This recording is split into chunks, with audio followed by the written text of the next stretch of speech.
Welcome back, everybody, to another episode of the XoneBros. This is your positive gaming and Xbox community. It is good to be back. It's been another week of awesomeness, of awesome game timeness. As always, I'm joined by the bros, the XoneBros. First, it's Mr. McSpicy, who's let a little bit of stubble grow back on his face. Oh, yeah. Oh, there it is. It's looking good. That's looking good. Salt and pepper for my day. Next, it's Jordan the Man. Hello. And last but not least, I am X1. We are the XoneBros. Thank you very much for being here and for tuning in. Again, it's episode number 349. Let's jump right into our Game Club Game of the Month, which is Falconeer. We're coming to the end of the month because February is a short month. Falconeer. It's our Game Club Game of the Month. It's a game we play together as a community each and every single week. To join us, come over to Discord.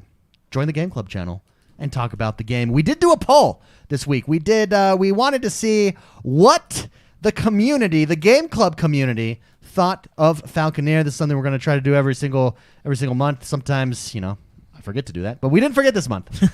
So Falconeer, here's our poll. We asked, what are your thoughts and first impressions of the Falconeer? Love it, hate it, or is it just okay? We had 12% say love it, 22% say they hated it, and 67% says it's just okay. And I feel like that's pretty accurate with my experience. It's just okay. Some of the comments, the reviews that were left here on the Falconeer for the month was Akshadi Bison says, a single creator made this game. It's beautiful, and I have a lot of respect for his hard work. The game has even more potential that if Xbox Studio games help these types of developers, it'd be a lot better. He says, yes, I do love this game, and I'm looking forward to see what the developer's next work is. Brad Lecomte said, I only played 15 minutes of it. I think for the amount of people who worked on the game, it is well done. But in my limited game time, I would rather have played a big blockbuster experience. The game just doesn't deliver on that front. And last but not least, Fitzy said, game has a lot of potential, but just misses on so much. Flying a Falcon should be amazing, but it's just a lot of fly to this area to drop something off, shoot a bad guy that spawns, then fly back, rinse and repeat. Also is pretty rough with controls. Not being able to adjust sensitivity makes looking around hard. Not a horrible game, but just not a very good game. I'd say it's a C+ right now. That seemed to be about the experience of most players. I feel like that's pretty accurate. So that's the Falconeer, everybody. Yeah. That is on Game Pass. Go check it out if it piques your curiosity. If not, look forward to our next Game Club Game of the Month, which we'll actually announce next week. Very excited to announce that. Cool. Let's jump into... What do you want to do? I don't know. You threw me off. Yeah. Jordan was on his phone. You were looking I said at it. cool. I put a check mark on our notes, and then I said cool, and then you went into a super. Speaking of Jordan, we are streaming Monday and Wednesdays are our set stream time in the evening. Come join us. Make sure you hit the notification bell over here on YouTube. We're getting into a set streaming schedule every Monday and Wednesday. Come join us. Jordan the Man played Valheim, sorry. Yeah, pronounce it right. Tomato, Valheim. It's all about Vikings, so pronounce it right. A Viking survival game. Jordan, tell me about Valheim. That's really fun. It's on the PC only right now, but I think once this game comes out of early access and gets its feet going, I think this could be a game that comes over to console. Yeah. And I think it would be a really good addition to the console. So hopefully they get it. But yeah, right now it's on Steam. It's $20 for early access, but it's really fun. The best way I can describe it is it has Minecraft creativity. Okay. You know how you can really be creative and build crazy stuff in Minecraft? Oh, yeah. I feel like you can do that in Valheim because you can build full-on castles, longhouses, ships, everything, right? It's pretty cool. So I feel like it has Minecraft creativity with boss fights. With Valheim, it's almost like Ark with boss fights, right? Because the game's huge. The game world's huge. I'm still on the first island. I've beaten the first boss, and I'm working on finding the second one and stuff like that. But the survival doesn't seem too intense. I don't feel like it's as survival as DayZ for sure, or Rust even. You have to eat food to bring your health up. You do get cold at night, but it doesn't do anything to you. But I have heard once you go to snowy areas, you'll start to freeze, which will then hurt you. So you need certain gear. So as the game progresses, does it get harder to survive? Maybe I don't know. I'll have to see. Like I said, I'm still in the first section because the world is ginormous. Oh yeah, you zoomed out, and it was huge. Yeah, it's huge, and it's procedurally generated. I like that, which is really cool. I think the only thing that'll be the same when you start up a new world is the center point where all the stones are. Right, but this podcast is procedurally generated. For those of you that are wondering, it is. That's funny. That's really good. But overall, But it's a like really it. fun game. I'm excited to see what they do with it. Even though it's in early access, they have a lot of really good features. And I feel like this early access game, although graphically it's not impressive. So, I mean, I think this is going to be the kind of game that has the graphical charm of Minecraft. Okay. You know what I mean? Minecraft's not impressive at all graphically, but it's almost it's like its own charm. But it's fun. You know what Nor I mean? animations Yeah. either. Minecraft is not known for its Yeah, great yeah, animation. yeah. And So- this game is not either. Yeah. Yeah. So I think that's gonna just be like Minecraft. Minecraft's graphical style is its charm, you know. So I think that's how Valheim will be. But I feel like for being an early access game, it's quite far along on its feature set, on what you can do in the game. So, I mean, to be honest with you, it's better than a lot of early access games that are out there. Yeah, and you gifted it So- to us, so we're all going to Yeah. jump on and play. Yeah, And it's the really private fun. servers.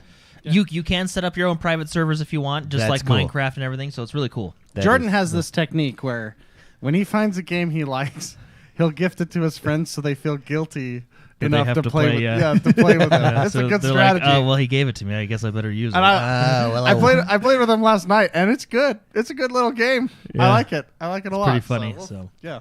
Guys, I jumped into ESO this week. oh yes. That's right. It's like, get this. So I was looking around and I was like, okay, Final Fantasy, Destiny. Well, I was itching for a perpetual MMO-ish type of game, and I decided ESO after the news that you're going to be able to have partners and stuff come in. Yeah.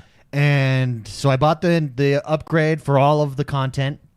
So I'm updated on the content. I'm in Greymore, which means I'm in Skyrim, baby.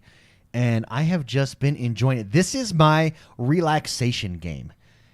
And I'm just taking my time. I'm not feeling pressured to power through anything. And it feels good to be back in ESO. Now, the last time I played ESO was even before one server. What is it called? One World? One Tamriel. One Tamriel.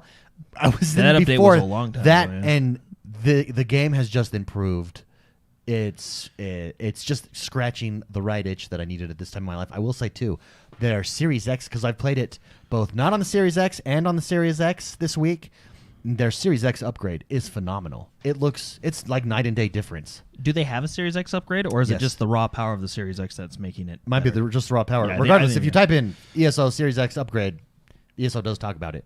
Nice. But it's sharp. It's pretty. It's fun. It's fun to be in Skyrim. I went Knight. What is my Dragon Knight? I went Dragon Knight tank. Yeah. Oh, Going nice. tank. Nice. Last time I went mage, but I want to tank it up. And I've been just You want to be a DILF. an in-game dilf. An in-game DILF. In-game dilf. It's me. It's the goal. Yeah, my character is freaking cool. Really cool so far. But no, I'm really excited to be back in ESO. That feels good. The other thing, I've got some big news. On Vigor this week, live, recorded, documented, I went head-to-head. Last two people in the match with the #1 killer in the world in Vigor. Whoa. Very cool. He's got 18,000 kills. I kicked his ass. Did you win? Yeah. Oh, did I win? And it's documented and recorded. Baby. If anybody out there knows Reptile, tell him. I enjoyed kicking your ass, Reptile. It was a blast. No, really, it was fun though. He's a really good You player. should duos. Really good player. See if you can contact him. and Yeah, do really, some I should. duos. I should. I mean, I'm pretty known there with my giant red hat. I'm the dude with the red hat. I didn't realize it was him. Probably if I would have realized it was him, I would have played like nervously and lost. Yeah. But I didn't realize it was him, so I didn't care. I went full blast. He was destroying me from a distance. He closed the gap. I maneuvered around, got positioning higher, blasted his face away. I felt like I was there. Yeah. You basically were. That was a really You good basically were. story. Yeah, that's right. Improvement. No, good for you. You Yeah, have. nice job. When I've been watching your streams. Yeah. You have gotten so much better than you used to. Oh yeah, it takes caring. That's all it takes. It's just a little love It's sprinkled just on. a little bit of care. Like I care if I'm good or not, and if you care, you do stuff to get better. So That's funny. there you go. There you go. Spicy, what did you play this week? Rogue Company. Yes. You're really liking Rogue Company. I love that game. Jordan's been raving about it for the last couple months. I finally downloaded it. I really like it. I really like it a lot. I think it's a very good game. Yeah. There are things that I don't necessarily. I think they should fix. Sure. For example, in any other game, when the bomb has been planted and there's a timer going down, and you're defending and you kill people and you're trying to keep people off the bomb so it doesn't explode, there's always a chance, like in Call of Duty Search and Destroy, CSGO or whatever, they go to to cut the blue wire essentially, and it still blows up. In this game, if you even approach it and grab it, It's game. it You win. stops. Stops, The yeah. counter stops. Oh. I really dislike that. It ruins Yeah, I the do balance too. between the attack defense. It ruins the suspense. So is it easier to attack or defend? Well, In that case, it's easier to if you plant the attackers have an advantage. And I think it should be the opposite. I think Defending should always have an advantage. well, so defense naturally has an advantage because you have to come to them, right? Once the attackers plant the bomb, the advantage flips because now they're technically defending, so the defenders have to go to Yeah. them. But what I don't like is you gave them an extra advantage by removing the or timer, no, essentially? Sorry. No. You give the defense an extra advantage because as soon as they touch the bomb, the timer stops or completely slows. Correct. Yeah. Yeah. So I don't think because once you flip the tables and the attackers plant the bomb, the defense has to get there within a time limit. That's what makes it I see. hard For them right? to win, that's attacking's chance to win the game. If that makes sense. Yeah, I see what you're saying. And it like kind of shifts the balance too much one way, and I don't like it. We've lost matches because of that, and it's really frustrating to and all they need to do is leave the timer on. Yeah. Correct. Yeah. Just so the bomb like has every other search and destroy game that's ever been made. I think Rainbow Six does that. Yeah, I think it's a 30-second timer. But like if they were to catch it at 2 seconds, because it's a 30-second timer, and I think it's like 4 to 5 seconds to defuse it. So you have to get it within 25 seconds, technically, Yeah. right? Right. But in that game, if they were to get it at let's say 2 seconds left on the timer would stop and they can defuse it, which I don't like. I think it should be there's a timer. You have to get there within that time because if the attackers plant it, then that's kind of the advantage. Yeah, That said, I really like the game. I like how the abilities on the heroes are very subtle. They're more like utility, not super swinging abilities. Although some of them can be pretty powerful, and I think they're just powerful if you don't know what they are. Yeah. So you can plan for it. If you know it, then they're less powerful. But I really like it. I think it's a great game. I think it's one of the best free to play games that I've played on in a long time. Mm-hmm. You said something. You made an interesting comment, Spicy, and I'd like to discuss that here on the show. Uh-oh. You said that you believe Rogue Company is going to steal Fortnite players. That this is the next kind of transition for Fortnite players who are really into Fortnite. Rogue Company is a natural complement to that, and you think that's going to take a lot of that player base. Well, it's the same. It's nearly the same art style, just a little bit more realistic than Fortnite, but not so much that it's a drastic change. So visually, it's very similar. Sure. Gameplay-wise, it's more serious. It's less 12-year-old and more 16-year-old. Yeah. if that makes sense. It's taking a game that kids have played and they'll eventually just be like, oh, I played that when I was a kid. I want to move on to better things. I think it has potential to grab that crowd and move them up to a more serious, competitive arena style versus a battle royale style. And I think that I played with players when I've been playing with myself and I'm listening to them chat. And it's kids that are saying, oh, I'm playing this instead of Fortnite. They're actually saying it in chat. I like this more than Fortnite. I'm going to keep playing this because, A, it's a free-to-play game, which is Fortnite's appeal for kids. Right? Yeah. But it's just a little bit more serious than Fortnite, a little less serious than Warzone. Sure. You know what I mean? It's like this. It's the gateway drug. It's the in-between that I think is going to... it has potential. It's the puberty game. It is, yeah. And I'll be honest, I really like it. So I don't know what it is, but I really like this game. Well, because it's that classic CSGO, that classic search and destroy from Call of Duty. And they have other game modes, but I just really like Demolition. It's just a good game. It's not too many players. Like Overwatch has 6 players. I think that works with that game. This has 4 versus 4. I think that works with this game. I think everything they did is a compliment to all the inspiration of the other games that they've had before them. And I think they're making a lot of good decisions, a lot of good design choices. The maps I enjoy. I think it's a great, solid game. And I like how you level them up, you master each character, kind of like Heroes of the Storm. You know, you're getting mastery levels. There's a lot of good things that they are taking pieces of good games that the devs obviously enjoyed, and then they're adding it kind of has the vibe of Fortnite in the fact that it looks like it. It's third person. You can see your outfits. You can get flamboyant outfits. You can get dances. Stuff like that. It's a great young person catcher in the mechanics of an older generation competitive game. Sure. So I think it has potential. That's what I was trying to mention to you the other day, that I think it has potential to grab a big crowd. Yeah. How do you? The question is, do you think it will grab that crowd though? And what does Rogue Company need to do anything different to solidify that? To break into that crowd. What do you think they need to do? Well, what they need to do is just get streamers to play it. Yeah. That's really how you do it. Get streamers to play it and to get excited about it. And they're already doing that. I mean, Dr. Disrespect has his own skin in it. Yeah, that's true. He designed his own map in it. And I'll be honest, it's one of the best skins I think is in the any map game. the stadium? Yeah, it's his the arena. arena. Yeah, The arena? it's the arena. And like the things he does as his character, as his avatar, he did the voice for it. When his character is Dallas, it's a skin over a character named Dallas, and Dallas can see through walls, and he snaps his fingers, and he can, for like 8 seconds, see one person on the other team who's ever's closest to him through walls, right? Well, Dr. Disrespect pulls out his flip phone. That's funny. It's all, and like the things he says, he did the voiceover, and it's very cool. If they're putting that kind of detail into it, like the Fortnite style flair, Pop culture skins, stuff like that. Yeah. and dances and all that stuff, that may sound unappealing if you've been Fortnited out, but think about it. How much money have we paid for me to get the Napoleon dance or to get Master Chief in Fortnite, right? Yeah. I buy that stuff because I think it's awesome.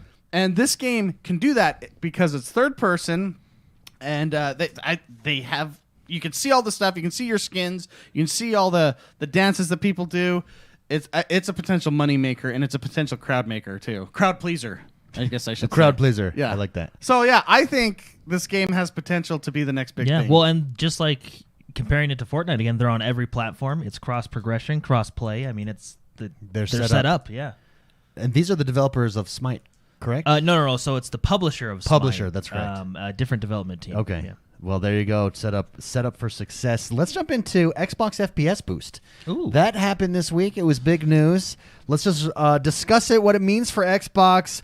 The news was outlined in Xbox Wire post this week, revealing that Microsoft has worked closely with developers to make improvements happen. Basically, increased frame rates on backward compatible games. It is coming. It's from the Series X side. This is the Series X upgrade called the FPS boost. The feature will offer higher, steadier frame rates that make games visually smoother.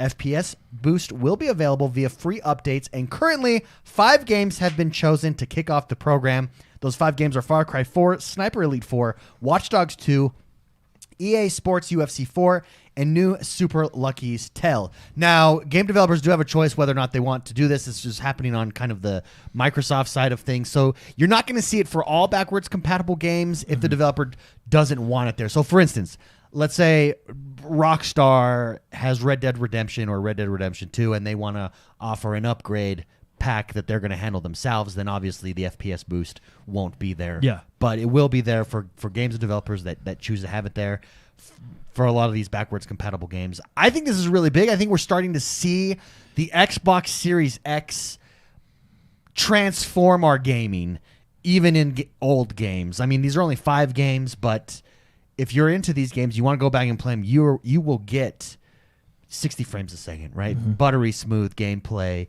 in these types of games.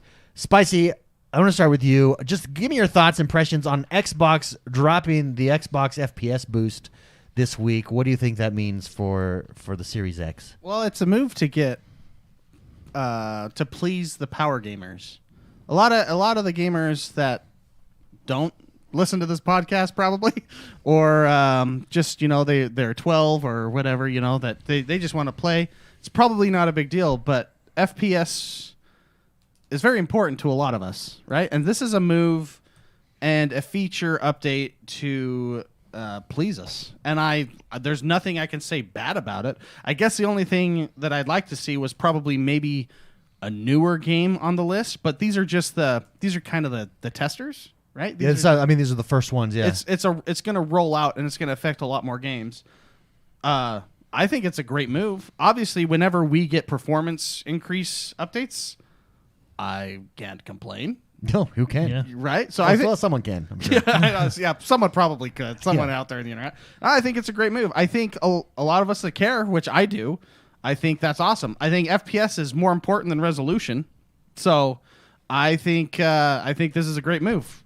Yeah, Jordan, thoughts, impressions on this? No, yeah, it's good. You remember a little while ago we were talking about how some of the newer games coming out weren't performing necessarily as expected on the Xbox Series X, and it was due to Microsoft's development kit or something. Got out late. Yeah, got out late.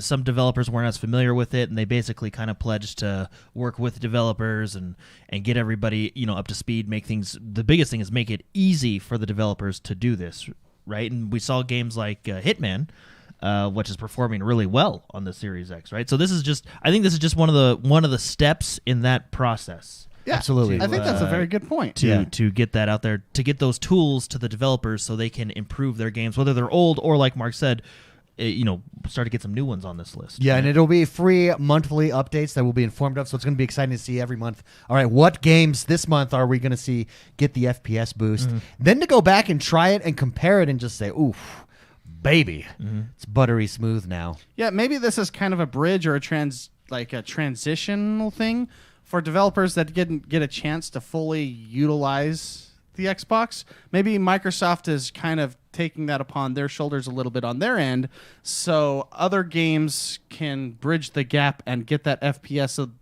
the hardware doesn't look like it's falling behind when it shouldn't. Exactly. You know what I mean? Yeah. That's a good point, Jordan. I didn't think of that, so yeah. Regardless, like you guys both said, this is just good for us gamers. Yeah. Super Shark did leave a question in chat, a super chat. He says, "What would the XoneBros avatars look like?" This is, I think, going back to our Rogue Company discussion. What would the XoneBros, if we had our own skins in game, what would they look like? I got mine. Yeah, you know that commercial we run at the beginning of the pre-show? Yes. So aviators, mullet, big old chops, maybe a good old trucker mustache. I like it. Biceps. I like it. Leather jacket. And nice big old solid boots, combat boots. That's me. Nice.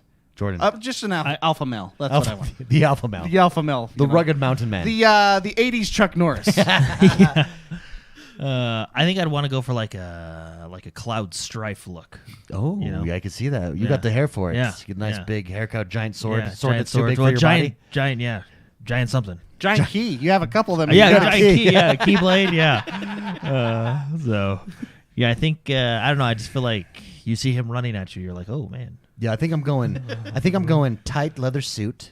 Oh, clean. Yeah, like the DILF look. The DILF look. Slick back hair, and maybe like my emote. I have a custom emote where the camera zooms in on my face and it just does a little eyebrow, like little eyebrow and a little eyebrow wink or something.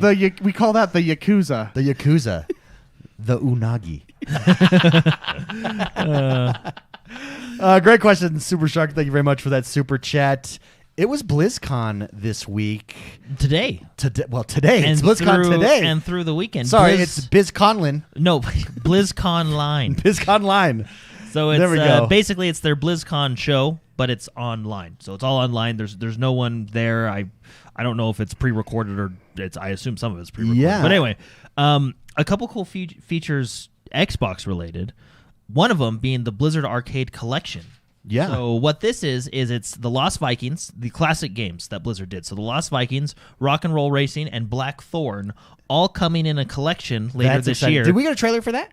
Yeah. The arcade? Let's pull that up. Let's take a look. The one that I'm really excited for, I'll tell you, Lost Vikings as a kid was one of my favorite games. For those of you that don't know, we've talked about that game here on the show before. Huh? Lost Vikings is you control 3 Vikings. Each of them does something different. And you go through, one of them has a shield. You could jump on the shield. He can block. One of them has a sword. And I forget what the third one has. I think the third one has a bow.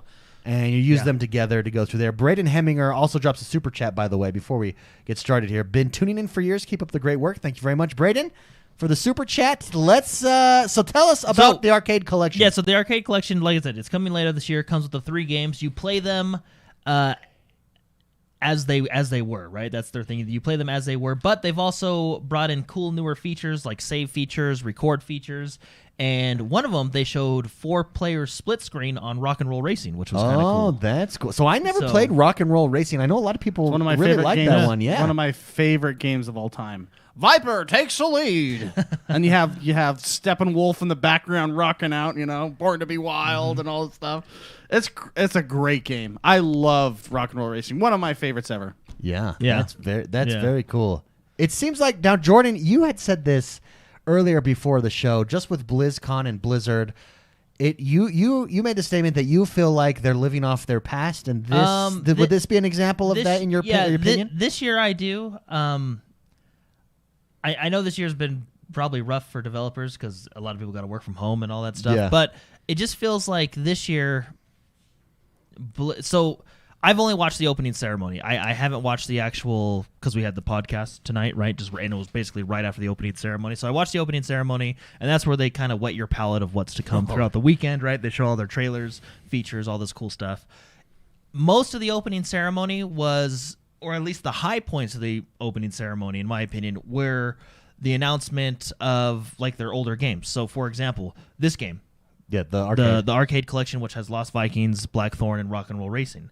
They also announced Burning Crusade Classic, which is really exciting for me because Burning Crusade is actually Crusade. So it's World of Warcraft Burning Crusade. Oh, okay. So it was the first expansion to World of Warcraft. So there's World of Warcraft Classic, which is out now, and then now they're doing World of Warcraft Burning Crusade Classic, which is exciting to me because Burning Crusade is actually, I got into World of Warcraft like I think it was either like a month or so right after Burning Crusade launched. So it was my first real experience of World of Warcraft. Yeah, so I'm really excited for that. And then the other thing they announced today, which is also big news, which I think is probably one of the heaviest hitters of the show, is Diablo 2 Resurrected. Let's pull that up.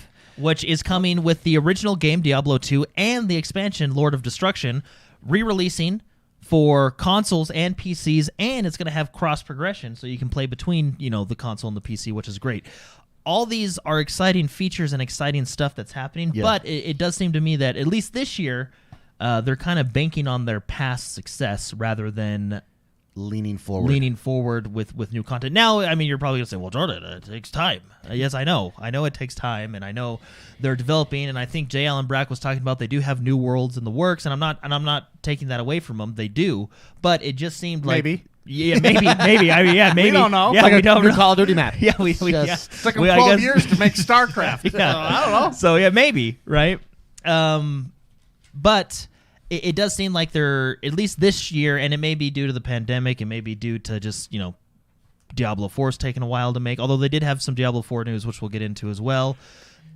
It does seem like they're banking on their past success, which that's not a bad thing, but it just... I mean, it's a very successful past. And Diablo 2, now I never played Diablo 2. You can see it's been reworked for those of you that are watching live, or for those of you that are listening, we're watching the trailer of Diablo 2. It's been reworked. It looks modern. Spicy made this comment before the show as well, that it's amazing how much Diablo 2 brought into this modern look. Looks like Path of Exile. Yeah, it does. The update looks a lot like Path of Exile. It's funny. And that's a good thing. Sure, yeah. Not to take away from anything. I love Diablo 2, and I will be playing this. I am excited to play it. I think I mentioned before the show too.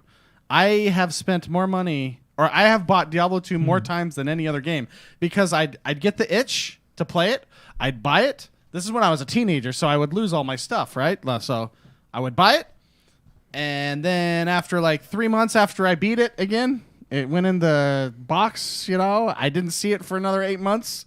Then I get the itch again. I can't find it. I'll just go to Target and buy it again, right? Yeah. So I purchased this game. I don't even know how many times. Back in the day when you needed CD keys. Correct, right? yeah. So if you couldn't find it, you're like, shoot, you gotta go buy another one. We have it good now that it's attached to accounts. Yeah. I love Diablo. I think this is awesome. Do you think for those of us going back, so Diablo 3 was my first Diablo. Going back to Diablo 2 Is it going to be dated? I mean, I know they're upgrading the graphics and stuff and the motion. Are the game mechanics going to be dated, or is this more of an RPG experience that is better? Do you think this will shine that I'll be able to understand, okay, I understand why this is It'll so good? probably be a little dated, but keep in mind that literally almost, Jordan mentioned this, almost every dungeon crawler is based after this game. Sure. So it's going to feel familiar and... Yeah, this is the... Jordan said this before the show.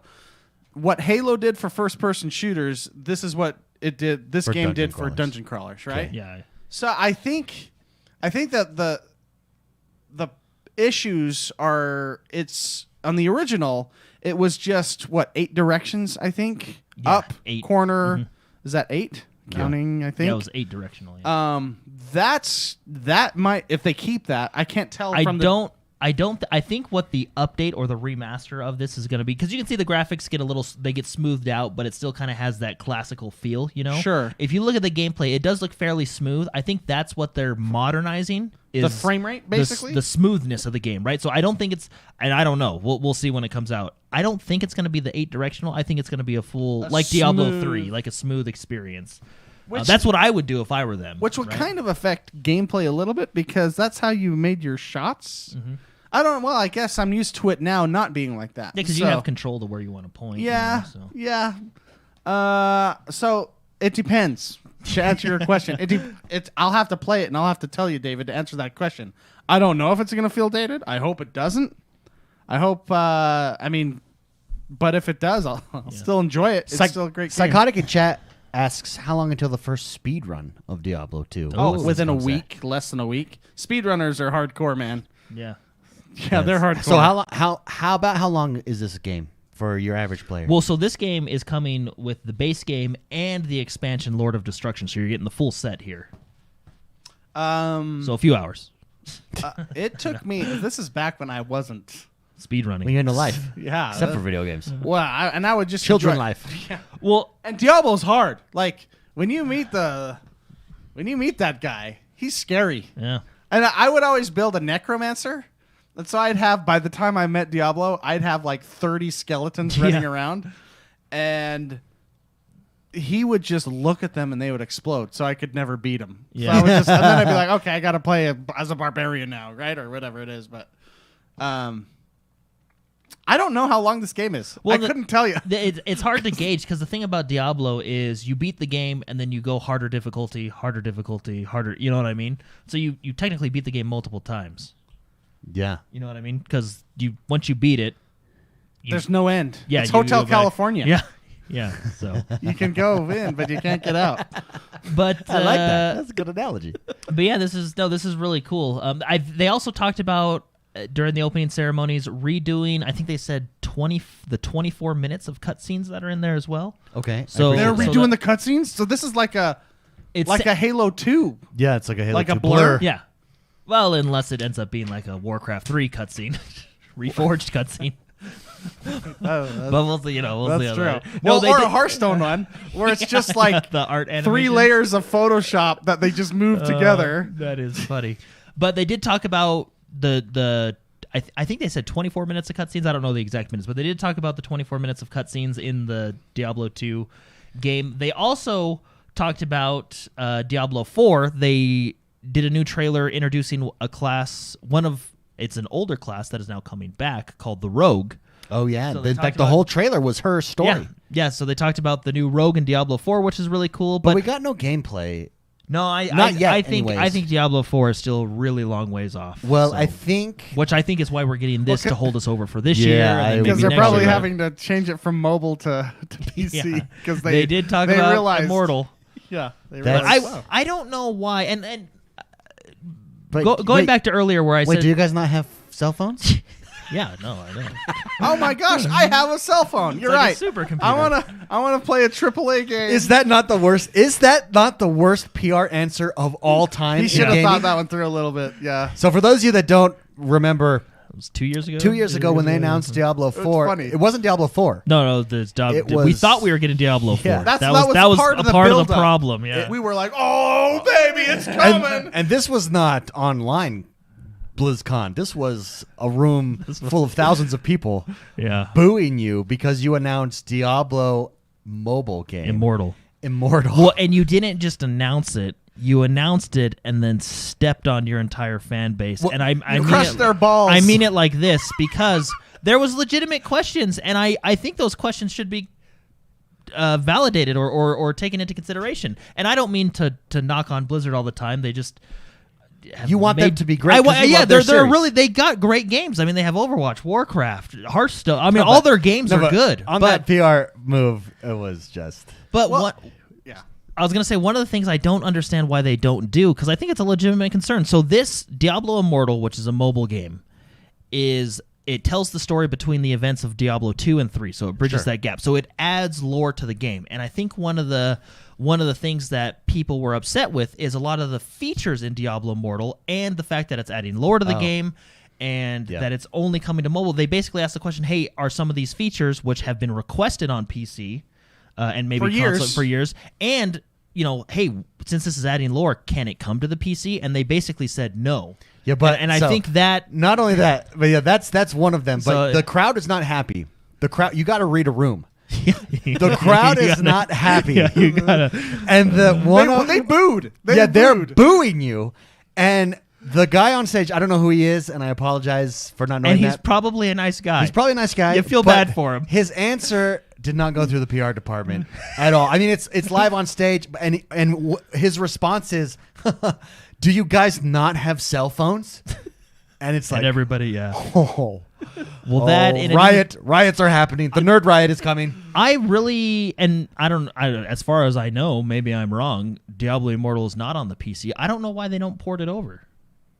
Why don't they just bring say, it? This is coming everywhere. Yeah, just it can still, all you got to do is just adjust a few. This is everywhere. I'm sure you have to adjust some gameplay elements because if it's built for mobile, it obviously has mobile in mind. But why not bring it over and have a PC version of it like people want, right? But I think honestly, those people that were there, the people that are at BlizzCon are your hardcore fans. Oh yeah, they're PC players, and it's not that Diablo Immortals is going to be bad or that they shouldn't make it. It's that they clearly didn't. They didn't read the room. They didn't. It was very tough. Yeah.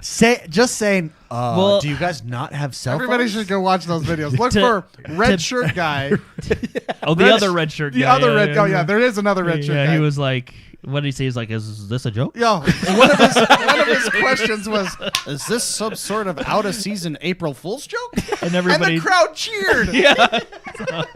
Oh, poor guy. And they're all sitting there on stage like, what do we do? I know. Like, poor guys. Like, at that point, you just go into defense mode, and what you say is, look, I know this might be a disappointment to some of you, but this is going to be a great game that we're working on. If you're a Diablo fan, you're going to want this in your library. The thing is why the hesitation? Like, why not? That's what I don't get. Why are you not bringing it to PC? Yeah, I'd say this. Why not? Like, hey, that's a great idea. We'll look into it. That's a great idea. We're going to address that at a different time. Right now, we're here to talk about Blizzard, about Diablo Immortals. Lately, I feel Well, why are you mad? Don't you guys have phones? Yeah, they're supercomputers nowadays. That was another line. Your phone's a supercomputer now, right? Oh, because I feel like I don't know. I feel like Blizzard hasn't been. Lately, I think they've gotten better over this past year. I really do. They've taken a lot of. I feel like they haven't been. Did you play the Hearthstone update? That's when they took a step back, right? That was a dick move. Talk about crushing my balls. I feel like dick move. They totally just crushed my balls in October, like hard. It was an October ball crush. Yeah, with certain exceptions, which I'll name those exceptions. I mean, World of Warcraft. I don't think Blizzard has had the consumer in mind. Well, you know what I mean? I think they, with certain exceptions, they didn't have the impression of having them. I do think, like the latest World of Warcraft expansion, I do think World of Warcraft is I don't think it's in the best place. I think it's in a good place. I'm enjoying. Well, it. You feel like they lost their way a little bit. I do too. Like the whole Hearthstone update, that was not consumer in mind at all, and then they kind of lied about it. That was bad. Wait, they lied about it. Yeah, I don't know this story. Well, it's kind of a weird third dimensional lie. So they're prepping. It's an inception lie. It's not really a lie odd. as much as it is an inception. They're prepping the crowd a couple weeks before this huge update that's coming out. Right? How they're prepping? How are they prepping? They're doing interviews. Okay. You have famous casters and stuff interviewing the developers, and they're like, so we have the the caster's like, This is Hearthstone he's talking about, by the way. yeah, Hearthstone. We have some, the crowd, members of the community have some concerns. Are you getting rid of gold? And the guy says, absolutely not. We're keeping gold. You're actually going to get more gold than ever. Okay. He said that. Yeah. Nope. Oh, really? They're making it a system of XP where your XP then gets you gold over time like a battle pass would. Yeah. But let me tell you some numbers, me personally, okay? Yeah. I have played more Hearthstone. This is at a test. I have done every single daily. Now, back in the old days, when you would do a daily, you would immediately get 60 gold, 100 gold, 120 gold, depending on the daily quest. Sure. And that gold is used to purchase packs. Yeah. It's an instant money to value ratio, Sure. right? You know how much gold costs, but I can turn that into real dollars because I'm using that gold now to buy packs, card packs. Got it. This, they're changing it to an XP system where every level you increase, then you get 50 gold from the level you increase. Okay. What they forgot to tell you is you'll be 45 years old if you started at 30. By the time you get any resemblance of the amount of gold. So the reason he That's why doesn't it's like consider it a lie is because it's why it's a third dimensional lie. potentially you could, but in reality you're not. Yes. Because theoretically, if you continuously level, because when you hit the tavern past 50, every level after that you get 100 gold. It's 300. It was 150. They bumped it up to 300 to appease the peasants crowd, that play their games. So every level peasants, you the get, peons. so theoretically, you could get more gold, but the amount of time that you have to input in that to get more gold, or even to get what you got before, is I think impossible. It is impossible. Yeah. And because So it's a third dimensional lie. Let me tell you my numbers. So I would probably do about 75 to 80% of the dailies in a given season.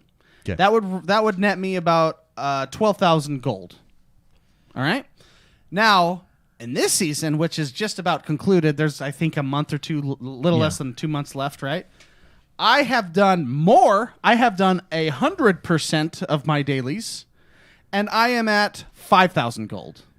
So less than half. Less than half. Wow. So, and what that means from their side of things is More people money. need card packs to play to get the new cards.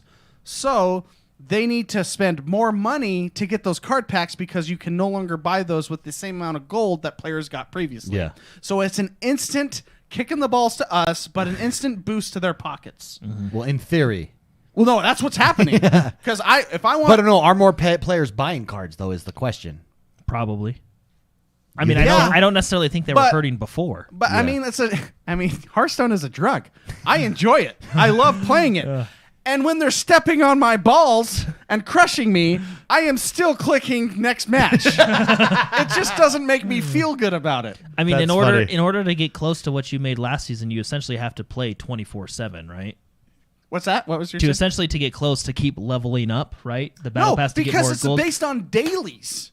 Yes, you get an Oh, XP. that's right, because the The dailies, dailies give disappear. You only get one a day. They You added because the weeklies. XPs are tied to the dailies, right? Correct. Yeah. And then what Blizzard does is they did their whole, BP. I'm sorry. Yeah. We're sorry. Here, have 500 gold coins on us. On us one time. And then they changed it so it's a little bit better. They're giving you a little bit more XP per match. And now they show you at the end of a match that you're actually getting Now XP. that XP goes towards the tavern pass, right? Correct. Yeah. It just goes towards the next level of getting, the battle pass coins. Yeah, it's a But really in actuality, I have done an actual test, okay? I got 12,000 gold coins doing less work, and I'm doing more work, and I'm getting 5,000 coins. Yeah, That's funny. But anyway, and that's part of I think that's why this year they're probably focusing on a lot of their classic stuff, because they're, tried and true. Like a lot of people like classic Burning Crusade. A lot of people like classic Diablo 2, right? So I think that's why this year maybe they're focusing more on that. And they're probably working on other stuff. I mean, they said they're working on other stuff, so maybe next year we'll see some more new stuff. And of course, throughout the weekend we have all the panels, so there might be more news to come that we'll report next week. But I do want to talk about Hearthstone for just a second, because my motto for life This is my tagline. Don't let people kick you in the nuts. Yeah, that's one of them. The other one is is let the people play. Right. Let the people play. That's a my good motto. tagline. That's my tagline with whatever Square Enix and Microsoft are doing with Final Fantasy 14. I don't know who's doing what or what's going on, but let the people play. Right. Just bring it to the console. Let the people play. Yeah, that's my motto.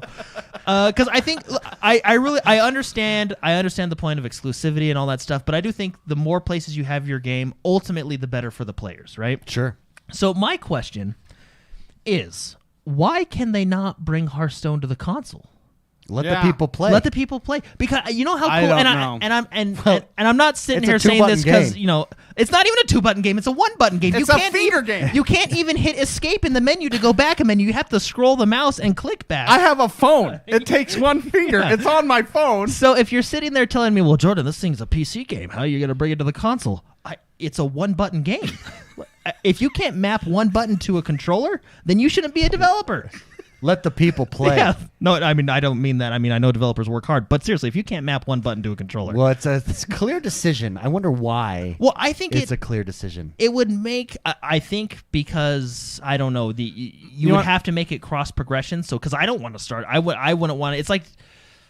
It's like Overwatch. I am frustrated with Overwatch because I have a PC account which has a ton of skins on it, and I have a console account which has a ton of stuff on it, and I essentially have to. Yeah, they conflict with each other. It's like I have to choose one or the other. Let the people play. Let the people play. Yeah. I actually think that's partly why we don't have it is because of Overwatch. Because Hearthstone and Overwatch kind of came out in the same time period, and I think Blizzard didn't realize this is from what I get with how they support their console. Uh-huh.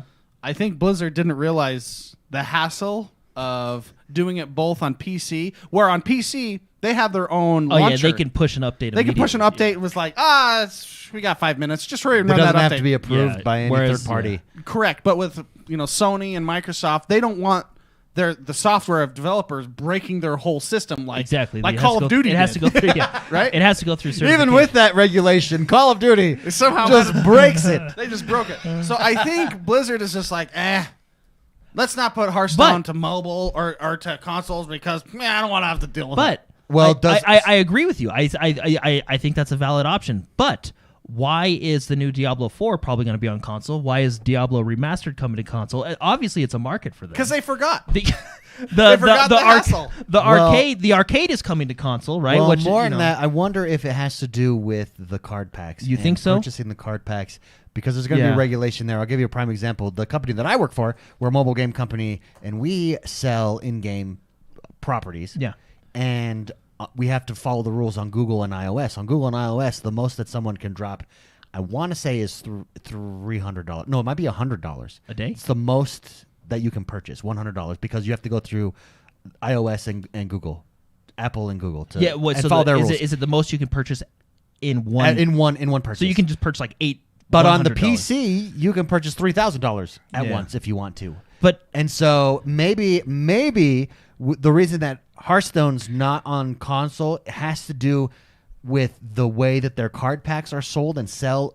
Do you think wouldn't be allowed? Does console. Microsoft and Sony? But the thing is there anything? Well, but see, I get what you're saying. No, but hold on. Is there any game that currently operates with sales on those consoles that you can think of in the same way that Hearthstone operates? Yes, Apex, Fortnite, Call of Duty Warzone.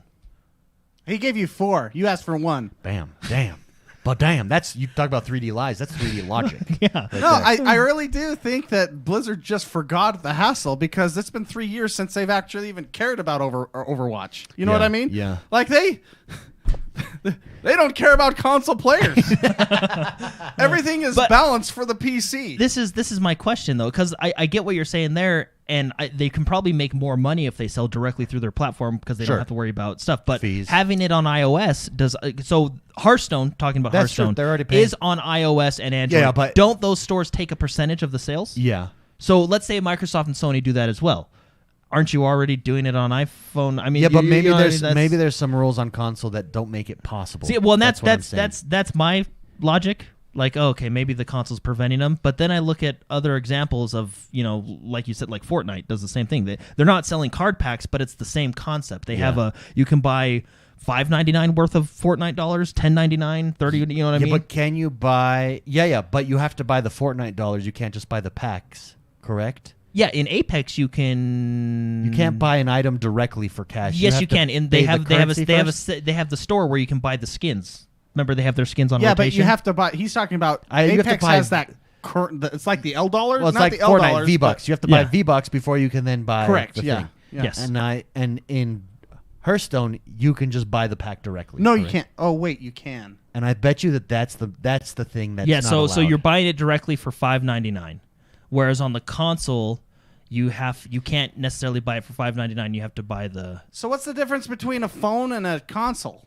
Yeah. No. I see. I think it's. don't know. I think it still applies. That's You the just thing. different you just- owners, different rules. But No, it's actually no. It's just like buying 25 packs of Overwatch loot boxes, because 25 packs of Overwatch loot boxes cost, I don't know the exact number. Let's just say $24.99. It's an actual set price. Yeah. So you spend $24.99 and you receive loot boxes, and loot boxes are essentially card packs, except much more useless because they just give you 4 sprays. Defenestrator in chat says card games just aren't as profitable on console. He said I played Gwent in console So- until they removed it. It's right. Ah, It is- see, and it is that just may on be, PC. yeah. I don't think so.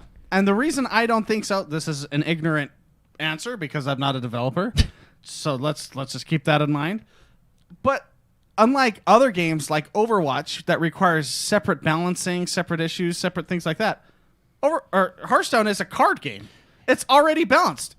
The game is made. The other game is made. It's just bringing it over. You just have to say the That- green button But is I think- the click button. I think you might be right. I think But- they just don't want to hassle. That being said, I've been convinced. I do think that's a good point about Gwent. That being said, I think Hearthstone is far and beyond more popular than any other card game on the market right now. Sure, I agree. 100%. Which I think helps it be more successful on a console, right? Yeah. But anyway, I just wonder. I just think to myself, I just wonder why they will let the people play. Let the people play. Yeah. Let So- the people Now- play. That needs to be a T-shirt. Like I said, I'm not trying to knock on Blizzard because I do really like their games. But I just wonder why some of these games make the decisions they make, right? Yeah. Like I wonder why Overwatch isn't cross progression yet. The new Diablo is going to be cross progression, which is fantastic. And I think we mentioned it, but this is why we're covering this story. One of the reasons it's coming to console, yeah, it's coming to console. Yeah. which is awesome. That's why I think Which we is should very point that cool, out. yeah, so- Diablo 2 will be on console, and that is extraordinarily exciting. Yeah. So anyway, not to harp on. I don't know if maybe there's engine limitations of why things aren't cross progression or whatever or Engine limitations. We have better hardware than we've ever had. Well, no, I And meant these are all like 8-year-old games. I know like Apex talked about they wanted to do cross progression, but it was hard for them because of the engine, which basically I think is PR speak to no, we want to make more money because you'll buy 2 separate accounts. That's actually what I think it means, but I mean, Translation. yeah.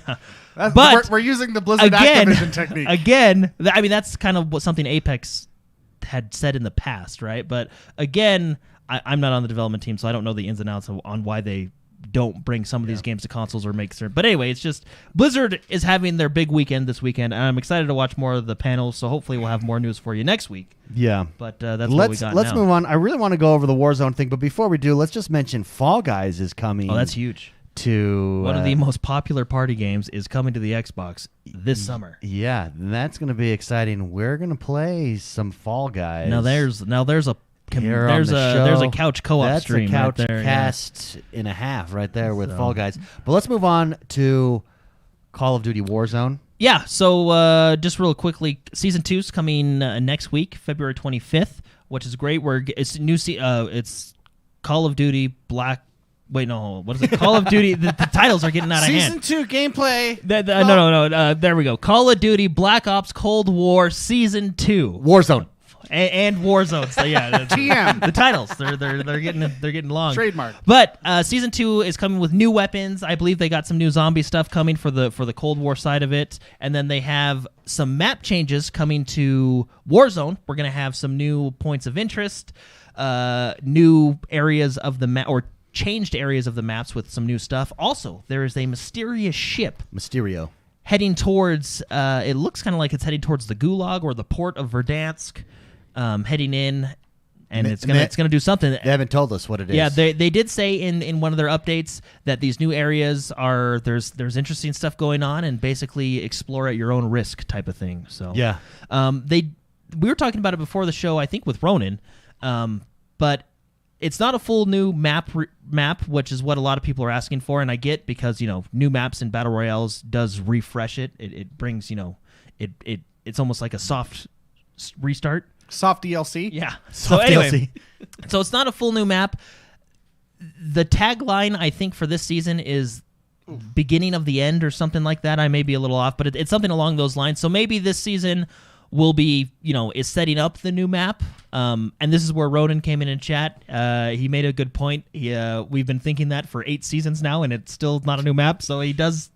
That is true. Maybe it's not a new map. I would like to see a new map in Warzone, just like Apex and other games do, because I think maps breathe new life into the game. They bring up that excitement. But Cold War Season 2 coming out next week on February 25th.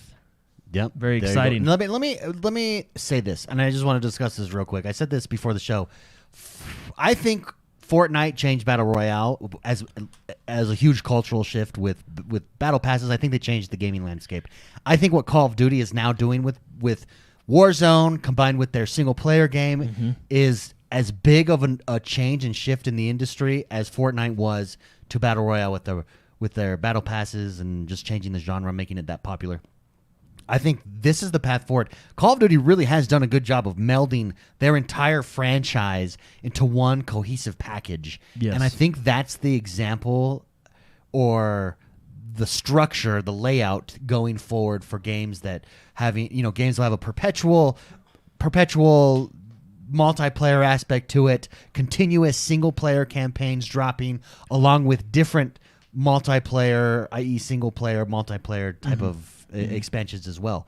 What are your thoughts on that? No, I think they've done a good job of combining them all together, because like this update that comes out next week, the Season 2, carries across all their games. I believe even Modern Warfare is still in that mix. Yeah. So you can play Warzone, and then if level up your battle pass, and then if you jump into, let's say you decide, hey, this is fun, I want to purchase Cold War, that battle pass carries over with you, and within that battle pass you still get stuff for the current game, Cold War and Warzone. So I think it's a good blend of just bringing all their games together. I do think they've done a good job of bringing them together. Yeah. Now it'll be interesting to see once we get, how if they ever drop a game as new games come out. I still do. They're not going to, because it's a moneymaker, but I do think Call of Duty and Activision should shift the way they do the Call of Duty franchise, in just my opinion. But that's just me. I don't think they should come out with a game every year. I think now that Warzone is here, I think you have a dedicated studio on Warzone, which I thought they did. I thought they had, because they have a bunch of they have studios like Treyarch and Infinity Ward working on the Call of Duty games. I thought Raven, which was one of their support studios, was the actual lead developer on Warzone. I don't know if they are or not. I'll have to look into it. I was talking to some people in the community, and I don't think they are. I think it's basically whoever's the lead developer for that year is now the lead developer for Warzone. I feel like you should consolidate at least Warzone. Yeah. I think there should be a lead developer over Warzone. I agree. Because then I feel like, because then they can still say, okay, Treyarch, you're making Black Ops. What are you guys doing? Oh, you're doing this cool zombie stuff. All right, let's incorporate it into Warzone. You know what I mean? Yeah. I think they can, and maybe that's how they do it. I don't really know. I think that would be the best way to do it. I think Call of Duty, I think they should go on a bi-yearly, like not every year, every other year. Yeah, I mean, you know what I mean. I think, and then you bring bigger content updates to Warzone, like new maps. Stuff like that. Now, I mean, I don't think they're ever going to do that, and people are probably thinking, Jordan, you're an idiot. They make millions of dollars every year, which they do. So, I mean, why change what's working? Billions of dollars. Yeah, billions. So, I don't know. That's just an idea, I guess. Any thoughts on this? Well, I mean, Jordan just said it in a different way. The developer can always just step on your balls. You're still going to hit the next game. A lot of balls talk this episode, everyone. I mean, that's just, we just like to play. Just let the people play. Let the people play. Yeah. Great. Anyways, great. But exciting for next week. Great discussion. Exciting for Call of Duty. We got 2 additions to Game Pass, and then let's get to questions. Yeah, so 2 additions to Game Pass for this week. 1, Pillars of Eternity 2, which is a great RPG that you should download. Game Pass. Make sure you try it out. And a big one. The Trailer Trash Racer of our lifetime. Wreckfest is now on baby. Game Pass, which, by the way, is a great game. It's the only game you can attach a motor to a 3-seated couch. You ever have Just wondered take it out. what it feels like to be white trash? This is White Trash Simulator. Racing. It's great. It is awesome. It is amazing. I love it. Wreckfest. There it is. That brings us to the last segment of our show. There it is. This is the portion of the show where we take your questions. To submit a question, you can do so each and every single week over on YouTube, youtube.com/XoneBros. Head to the community tab. Each member can submit a question, so make sure you do so over in our mail sack. First question comes from Marshall Rays. Marshall Rays writes in and says, Bros, what is up? Hope you all had enjoyable Valentine days. So they just released a trailer announcement for the Ninja Gaiden Master Collection. Is that something that interests you guys? I have never played the original, so it got me interested. Let's obviously head over to the Spicy Man Spicy and get his opinion, because you're a Ninja Gaiden critique. It's one of my favorite games ever. I love Ninja Gaiden. I like the first one and the Ninja Gaiden Black. They came out with it's basically like the Game of the Year edition. Then they came out with follow-ups. They're not as hard. The first Ninja Gaiden is extremely difficult, and I really, really enjoy it. One of my greatest achievements in my gaming career was that I beat that game. Yeah. And that took dedication. It's a great game, a great story. I'm curious to see on how dated it's gonna feel. Yeah. I don't know. See, Boob physics don't look dated. This is the game that they took boob physics to the next level. Yeah, those don't look dated at all. This game is amazing. So yes, to answer Marshall's question, I'm super excited. Hayabusa, I believe that's the lead character name. He's a bad A. You can switch your weapons out, start leveling up, mastering different weapons. The game is great. There's a lot of exploration. It's fantastic. I can't say good things about this game enough.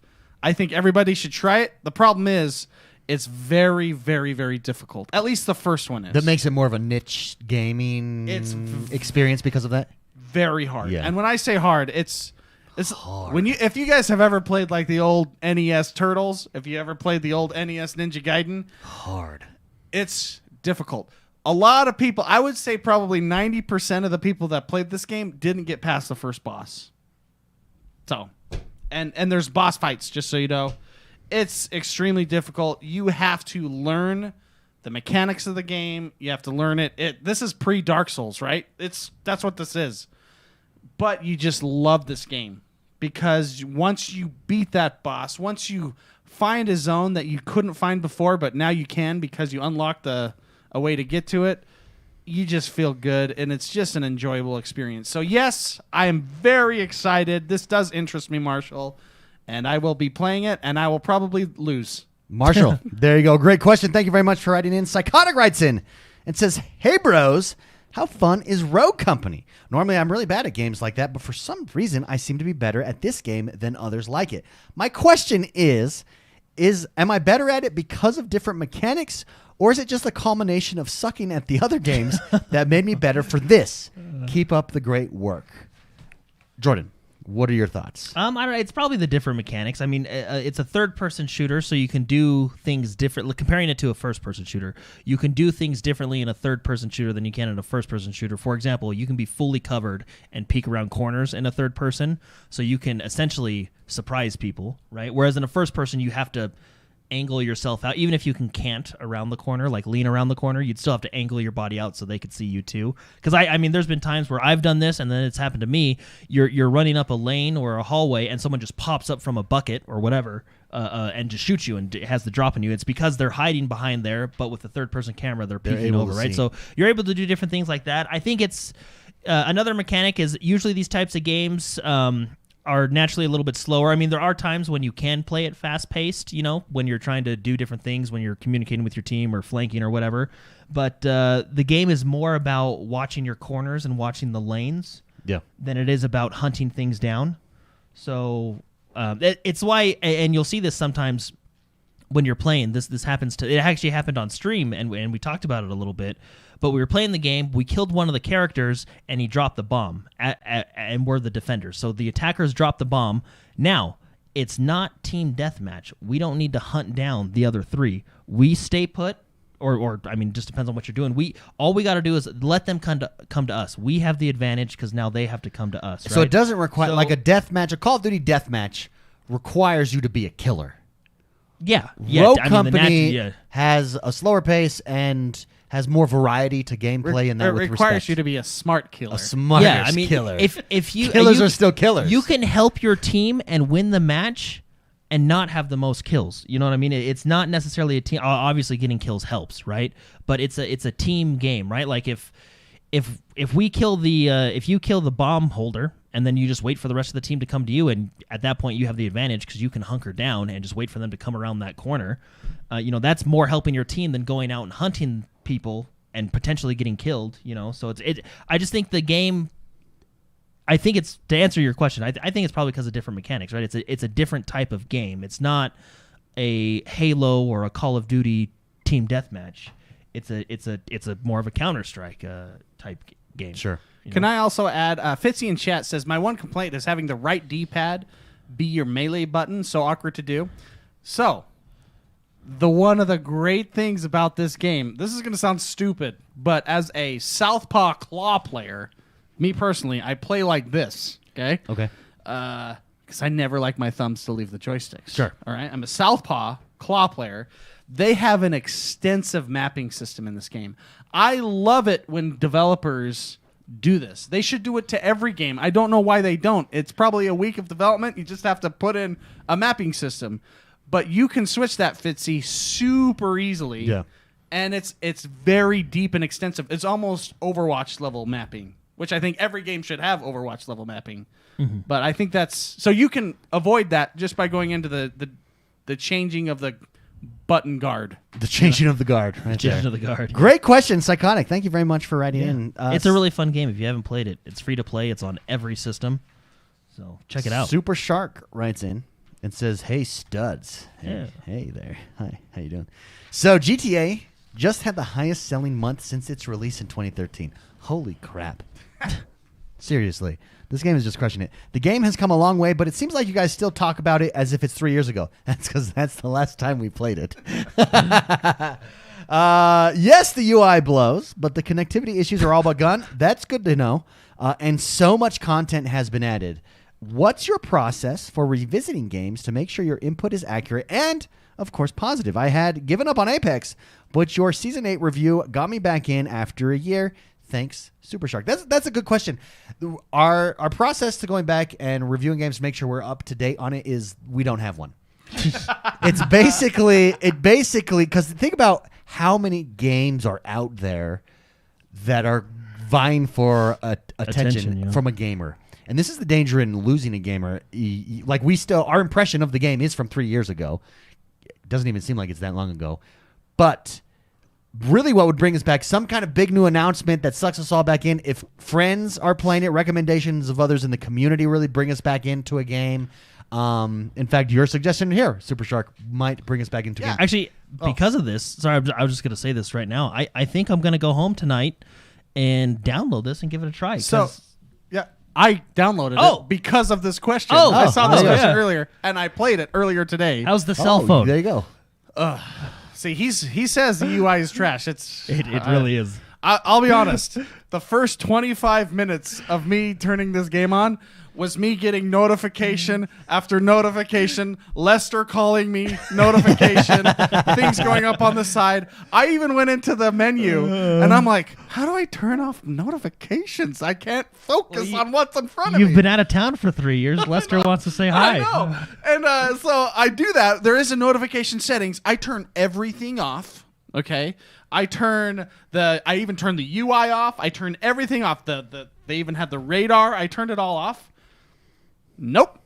I still keep getting blip after blip. You know what? This car is now available. Go ahead and buy it. Blip. And I was thinking maybe it's because I haven't been on for 3 years. It didn't stop. Well, it's 3 years worth of content. Yeah, and let's be honest, they put a lot of content in that game. So I wanted, because that's a very valid point, Super Shark. We are 3 years behind, and I was like, yeah, you know what? I like this game. I'm going to go try it out. The loading times were better. Were you playing on the Series X? Yes. Okay. They were better. What I like about it is it doesn't pull me up into space for the GPS anymore. Yeah. And then doom, doom, doom, doom, doom. That's gone. Well, that worked in single player. Do now because of the loading time. Well, it doesn't. It just didn't. It loaded okay, and I'm sure that I just needed to give it 30 minutes instead of 25 minutes. But yeah, it's a great game. I think one of the main reasons that this game is so successful right now isn't necessarily because of the game. Believe it or not, I think it's because of all the streamers role playing this game. Mm-hmm. I think that is getting people into role playing, and that's a a whole credit to other the animal. engine. Yeah. That's a credit to the Rockstar engine and allowing mods and allowing things like that. And the game is great. I'm going to give you the game is great, but I think it's because the role playing community online, especially the streaming community, is amazing. Yeah. They have. I remember just watching hours and hours and hours. It's a Netflix series with what goes on. It's just you learn about things. You're like, oh my gosh, he's going there. Things are gonna. You pull up the other stream and you're watching both at the same time, right? And that's all built with inside the GTA engine. Yeah. Isn't the Rage? Rage, I think they call it. Rockstar Advanced Gaming Engine. Yeah. But to give credit, the game still looks great, and I don't want to get distracted by all the UI. So you mentioned that the UI blows, and the loading times were a lot better. So I will do that. To answer your question, I don't know how to go back to a game unless I'm being called out like this. It's true. For instance, there are games that for ESO, because it's come up in the news, because of the new news of being able to have partners and a crew in the single player mode, has gotten me back into ESO. It's like a breath of new life. And I'm just really loving it, guys. To be honest, but it's if out of sight, out of mind. Yeah. And that's just the reality. There's so many games out there vying for your attention. If it's not in front of you, you don't really think about it that much, except for in the experience that you do have with it. Yeah. Great question.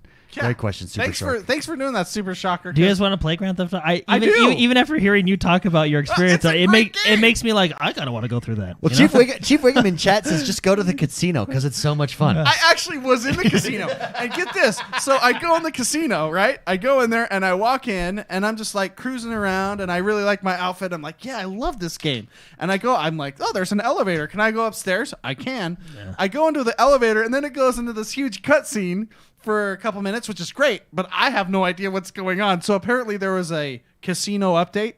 That's how long ago I've played this, right? And I get to the top, and there's I'm instantly in a mission, and I don't know what the hell I'm doing. I don't know where things are. So they've added a lot. They've added a lot.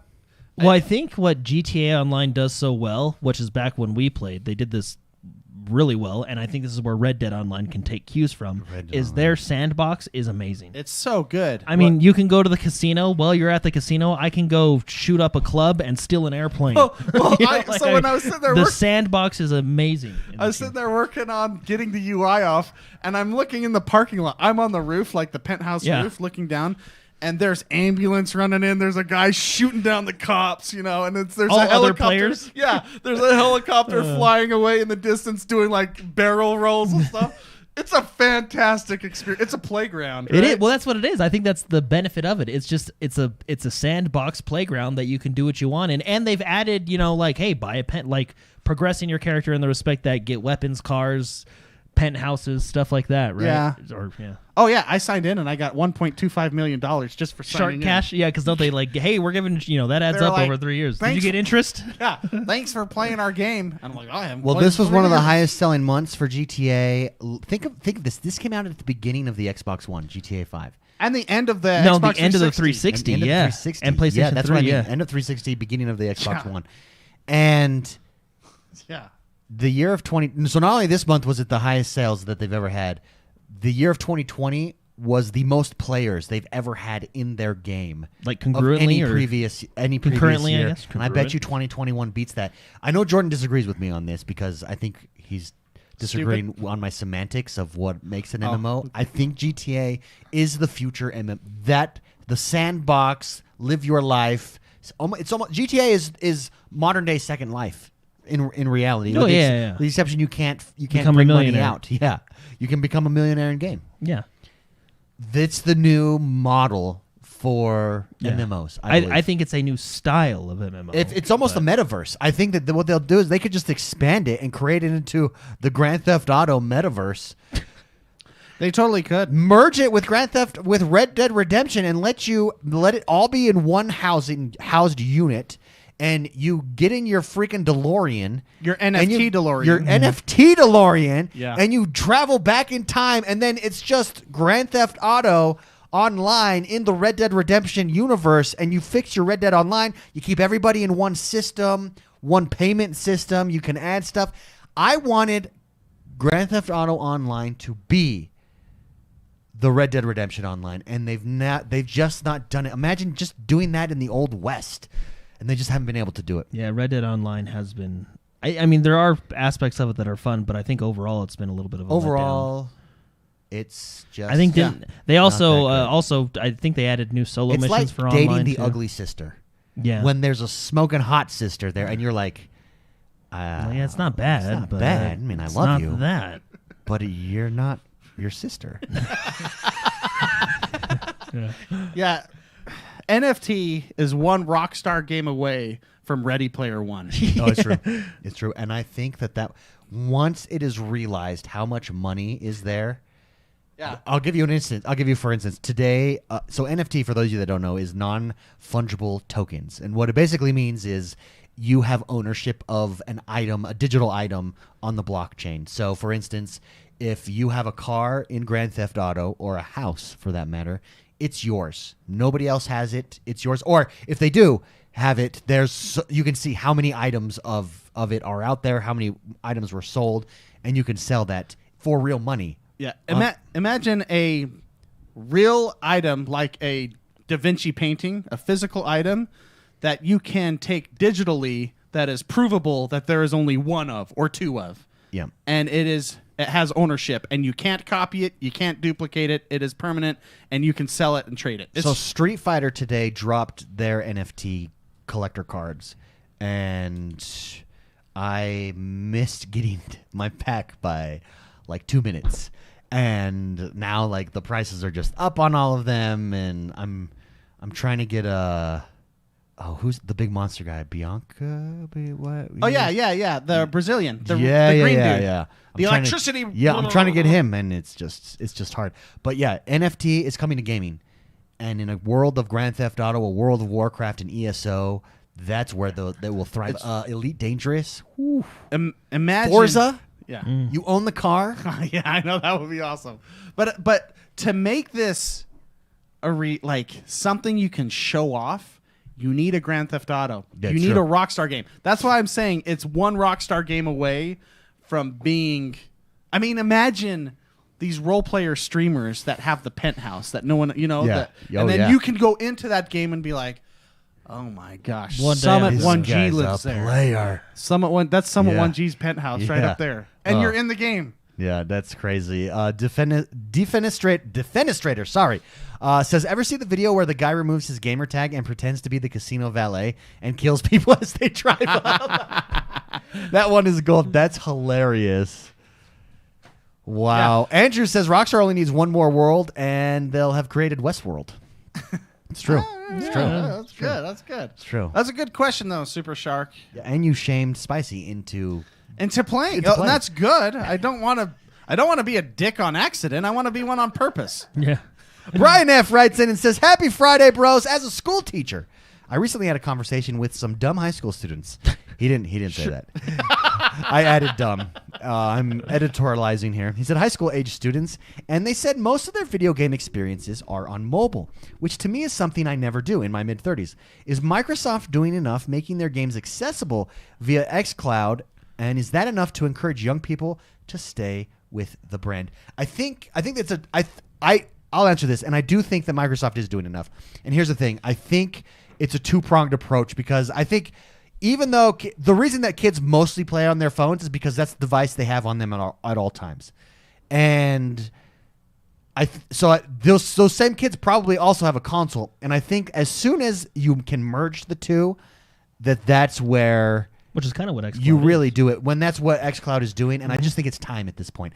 I do think they're on the right path. I do think they're doing enough. It's going to be interesting to see how hard of a push they make to that. I can tell you the reason that everybody's trying to make that push is because it's gold. It's a gold mine, and the numbers in mobile gaming destroy the numbers in console gaming. It's not even close. And so if you can take your game on a console, and also now you have this extra revenue of not only people who can play your game, but also people who can spend money on your game and buy your game. It's game over, really. So short answer, I do think that's why we have enough. Diablo Immortal. It's why we have Diablo Immortal. Yes, that's correct. Oh yeah, we had that whole conversation. Yeah, Brian F., thank you very much for writing in. Great question. That does it. Speaking of that, actually, moving to mobile, Vigor, the game that I'm just hooked on at the moment, signed a partnership with Tencent. This last week. What does that mean for? So them? it wasn't Vigor. It was Bohemia Interactive. So they're the developer. So the entire studio, it's a quote unquote strategic partnership. So there's a game that's in development that they specifically want to bring to mobile. That I think is the mainstay of that strategic partnership. But you've got to think the rest of the studio is going to also be advantaged by that, including a game like Vigor. So it's going to be really interesting to see. I think it's only good things in my mind. Yeah, Tencent is the biggest game publisher in the world. In the world. Yeah, and by a big number too. Yeah. It's not like they which beat some jerkwad made a comment on my video and said, "You're wrong. They're not the biggest game company in the world." And I have to, I try to be polite. I'm not. I just go out there and YouTube comments sometimes. So I just sent him a link to like a Forbes article that the headline was "Biggest game company in the world is Tencent." Yeah. Jerkwad. Oh, is that the end of the story? That's the end of the story. Good for you, man. Good for you. Like, I had to restrain myself from saying, "Hey, Dingleberry." I thought you were going to start telling like a George Costanza. And the jerk store called. Yeah. And they're all out of you. Yeah. The jerk store. I was driving home and I had to turn around. That's actually, that episode is like the pre-foreshadow of YouTube comments. Of online comments. Yeah. It really is. Yeah, it's true. No, yeah, because they own a lot, don't they? Don't they have stake in Blizzard? They have stake in Epic. Everybody. They own a lot. They're the biggest game. Is it publisher? I mean, I'm sure I they think have game company. Yeah, because I'm sure they have developing teams too, right? But yeah, game company. Well, everybody, that does us for today. We hope you enjoyed another episode of the XoneBros. This was brought to you by David's by Shake. viewers like you. Oh, were you waiting for me to push the button, or were you just like holding on? Oh, there we go. I just didn't have my headphones on. That's why. That was my problem. I'm thinking something doesn't feel right here. Something's wrong here. Something's wrong, guys. Thank you very much. Don't forget, come over, join us on YouTube, join us live. Hit the notification bell. Subscribe to us over on YouTube. Leave us a review on iTunes. Have a great week. We'll see you guys next time.